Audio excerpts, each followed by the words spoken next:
Hello again, bronies. Your amazing host, Hydro5 is here, and name change. Whoa, hold on. Name change. Exactly what do you mean by that? Well, the title you knew as Analyzing the Bronylyst will be replaced with a new name which I hope you the viewer will love. That new name is Who's That Bronylyst? Melodello, bronies! Welcome to Who's That Bronylyst? Now then, who's that Bronylyst? It's Quill. Now who or what is Quill?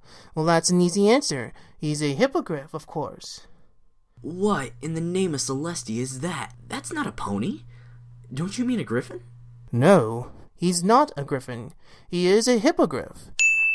From the good source of Wikipedia, a hippogriff is a winged pony with the body and head of an eagle. He's part pony and part eagle. A griffin is part lion and part eagle. His colors are a yellow claws and beak, white feather eagle head, white tail, 2 shades of brown on the eagle and pony body, and finally blue eyes. Now enough about what he actually looks like. Let's talk about the costumes that he's been in. Now, he's been in a very big selection of costumes, but I'll name a few that stood out for me. Now, he's been a heavy for a TF2 collab project. He's been dressed up as a barbershop quartet singer. He's been also a game show host. He dressed up as a Power Rangers Dino Charge Ranger for his Power Ponies review.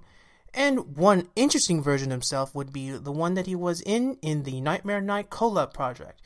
You better watch that video to know what I'm talking about. Interesting tidbit, Quill will put at the end of every analysis show fan art showing his wonderful, cute, smexy, interesting, fantastic, and just basically different views of himself that you never would have thought he would look like. Now wait a minute, we should at least hear what this brony sounds like. Here are a few scenes from his videos that show some of his own original work and comedy. Continuity! Whose voice shall build a bridge between bronies and our Trekkie brethren? May he never suffer strep throat. Hippogriffy? Bees, my god. No, there aren't any bees here for you. And what did she mean, I'm tone deaf? Now let's continue on with the content. I'll go over the content of the brony based on any shows, art, and projects this brony analyst has out there shown on the internet. Let's start off with the Deviant website owned by Quill. Here's a quick link to that. Now, in his Deviant site, he has all the fan art of this smexy and devious hippogriff that the fans believe he is. There is also the original works of all of the comics in the MLP universe that he has, and of his creation of an OC called Clutterstep. On YouTube, his main analysis show is called After the Fact, where he has gone over each episode of Season 4, giving his thoughts, opinions, and ideas behind what happened in the show with the characters and plot of the episode that is going on. He wants to make clear about how each character and episode is showing progression and development. He does all this with funny tidbits of costumes, references from shows and movies, and he uses actual MLP characters that relate to the episode that he's going over. Season 5 is coming up, but that hasn't stopped Silvercloud one bit, because he's gone over a few things before it comes out. He's been reviewing MLP comics, and he does a few early season collabs with other brony analysts, like, for example, I Love Kim Possible a lot, where he goes over a few things about the Discord character. That's weird. I kind of feel odd. Hey, do I seem different? What? Nah, you look fine. A bit drawn, but I'm sure it's nothing. Well, I guess I'll just go on then.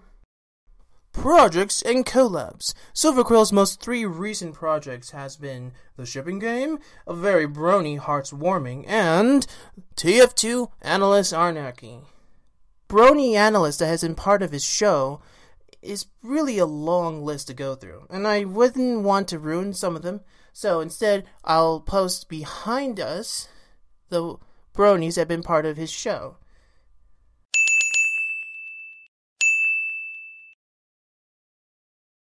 Cool. I think I feel better now. Likes and dislikes.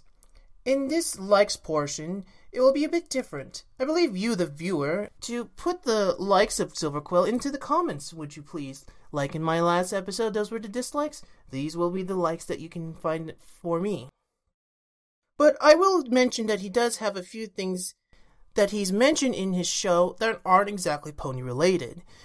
Not many people will know this, but he pretty much knows a lot of 80s cartoons, and he'll have references to them. For example, he's referenced the original version of Transformers, and a very 80s show that I pretty much didn't know myself was called Brave Star. There are a few more that he'll reference, and I hope you can watch out for those, because those are a really interesting tidbit to watch. Dislikes portion. First off, let's just say Silvergirl has a great dislike for one creature of the show. His name is Angel Bunny, and here's a little montage for it. And they brought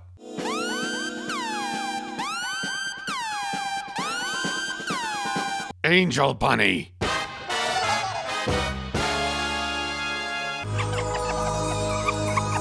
Snap a photo and boom, new background. Now, Spike was also mentioned in the show, but Silverquill doesn't really have a dislike for him, but more of a disappointment of the character usage he was used in the show. He does have his moments to help cheer up for Spike, but for the moment, he doesn't really have great enthusiasm for him. Analysis complete, bronies. That was our Bronylyst, Silver Quill. Silver Quill was one of the first brony analysts that I had the pleasure of watching when I started out in the community, and I hope you have fun too exploring through his content. Now, an interesting tidbit, bronies. Silver Quill has some of his inspiration from other internet shows like That Guy with the Glasses and Linkara, and that's why some of his content is so funny, because he gets his inspiration from the funny videos that we all watch on the internet, and he loves to put that with his own comedy, and that's what makes him unique to other reviewers. Now, thank you for watching, bronies, and Mellodello.